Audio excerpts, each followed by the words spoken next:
I needed a real woman. Those were the words that cut through me like a blade. His lips curled into a smirk as if watching my soul shatter was entertaining to him.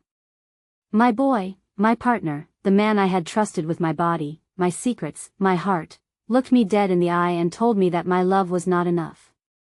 He admitted it so casually, as though betrayal was just a joke among friends. Before I dive deeper, I need to pause for just a moment.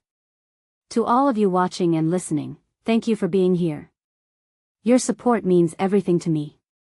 Please do not forget to like, subscribe, and leave a comment below, because these stories are not just my stories, they are ours. They are lessons, warnings, and sometimes they are lifelines for people going through the same heartbreak. So, stay with me, because what I am about to share is raw, real, and unforgettable. I had always imagined betrayal as something that sneaks up on you, a shadow you only notice once it is too late. But this was daylight robbery of my trust. He leaned back on the torn leather couch in his friend's apartment, beer in his hand, and told me how he spent last Friday night in another woman's bed. She is a real woman, you know. Someone who knows how to take care of a man, he said, with that smirk that made my stomach turn. The room felt smaller, suffocating, like the walls themselves recoiled at his confession. My ears rang, my chest tightened, and my palms trembled as if I were holding an invisible fire. I wanted to scream. I wanted to grab the bottle from his hand and smash it across that smug face. But instead, I sat frozen, watching his friends exchange uneasy glances. And then it happened. One by one, they nodded. They agreed with him.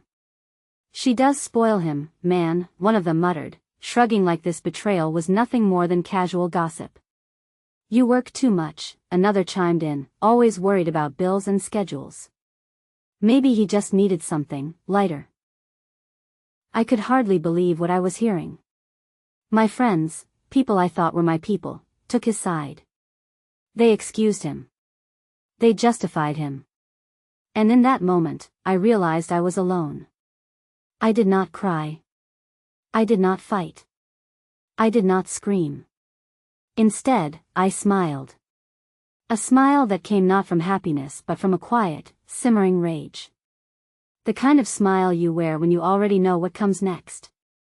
I stood, smoothed the wrinkles from my skirt, and said nothing. I simply left. The night air was cold against my skin, sharper than usual, almost cleansing. My heels clicked against the cracked pavement as I walked away from the apartment, from the betrayal, from the fake friendships that revealed themselves in that suffocating room. Each step I took was heavy with realization. Everything I had built, everything I had believed in, had just burned to ash. But I did not crumble. Not yet. When I got home, the silence was both a curse and a comfort. My phone lay on the kitchen counter, screen dark, as if it, too, needed rest from the chaos of the night. I poured myself a glass of wine, sat at the table, and stared at the flickering candle I had forgotten to blow out earlier that evening. The flame swayed like it mocked me. His words echoed. I needed a real woman. What did that even mean? Was I not real enough because I paid the rent? Because I worked long hours to make sure we never missed a bill? Because I loved him in ways that required sacrifice instead of selfishness? I clenched my jaw so hard it ached. Memories of us flooded my mind, the first time he held my hand at the county fair, the way he kissed me like I was his entire world, the whispered promises of forever. Lies, all of it. He had thrown everything we had into another woman's bed and dared to smirk while telling me. I stared at my reflection in the darkened window across the kitchen. My eyes looked hollow, my cheeks pale. But behind that emptiness, something stirred. Something sharp. Something dangerous. I thought I would spend the night crying. But instead, I made plans. Silent plans. Revenge did not come from rage, it came from patience. And if he wanted a real woman, then he was about to see exactly what that meant. I went to bed without touching my phone. The world could wait. Sleep did not come easily, though. I tossed, turned, clutched at my pillow, replayed his smirk in my mind until I hated myself for ever finding him attractive. Hours blurred into minutes, minutes into seconds.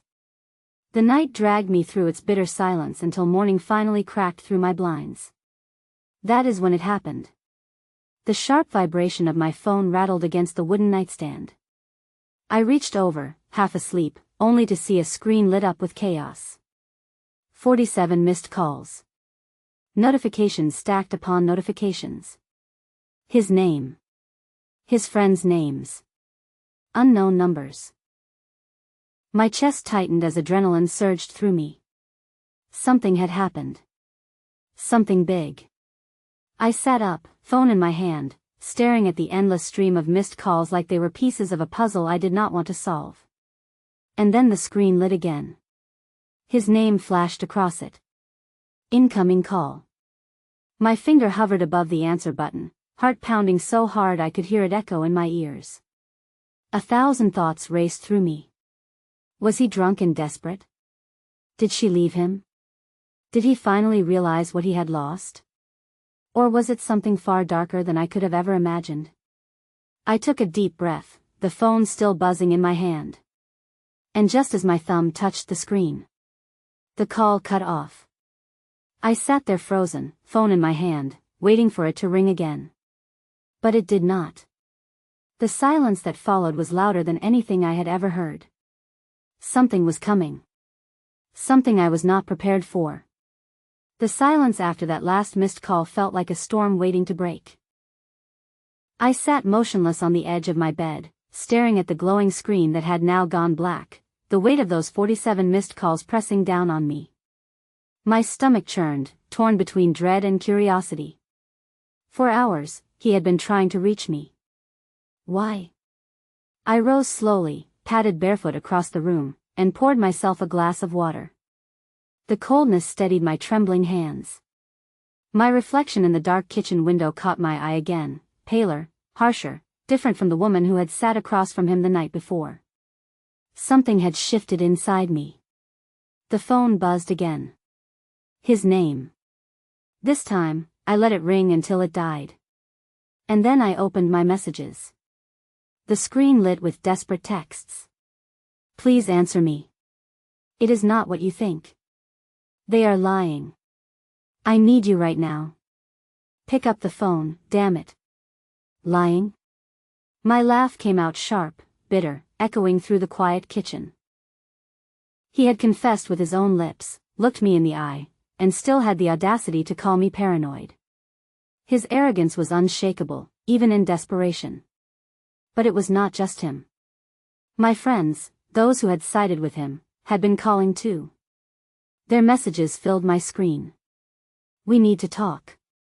She is not who you think she is. Answer us.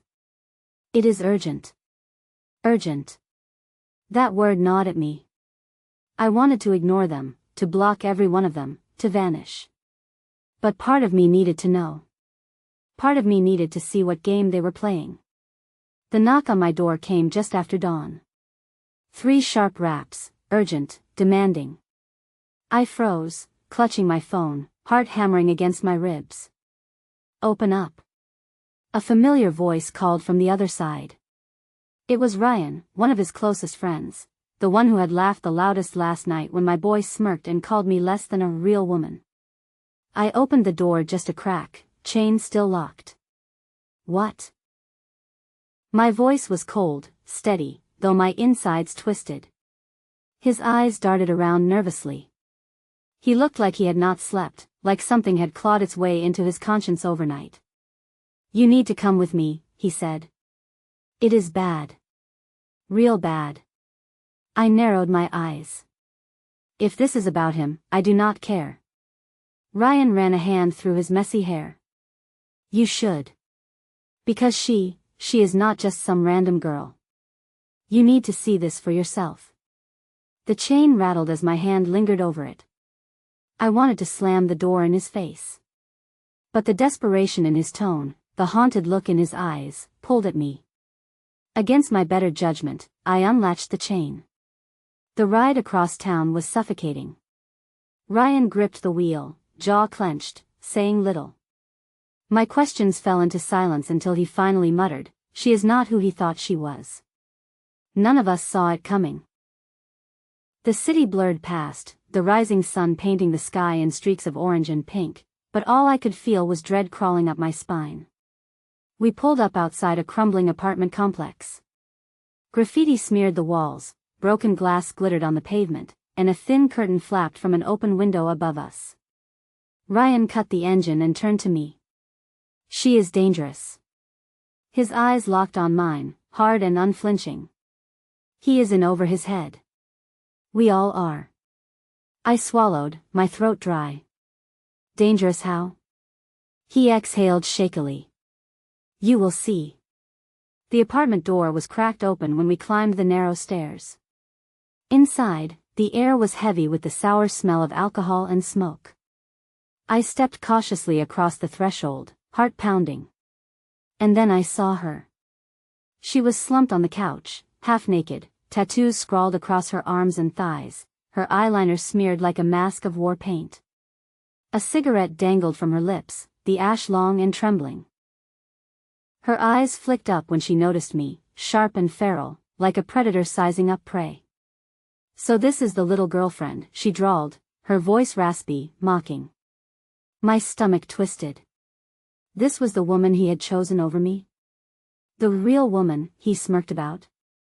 I could not help but laugh. "This is your upgrade?"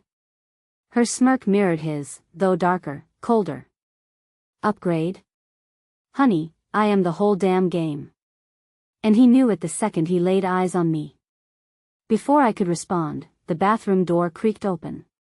And there he was. My boy. Shirtless, hair disheveled, eyes bloodshot. He froze when he saw me, panic flashing across his face. "You should not be here," he muttered, stepping toward me. I crossed my arms. 47 missed calls. "And this is what you wanted me to see?" His mouth opened, then shut. He glanced at her, then back at me, guilt and fear warring in his eyes. "She is not what you think," he said finally. His voice cracked. "Please, just let me explain."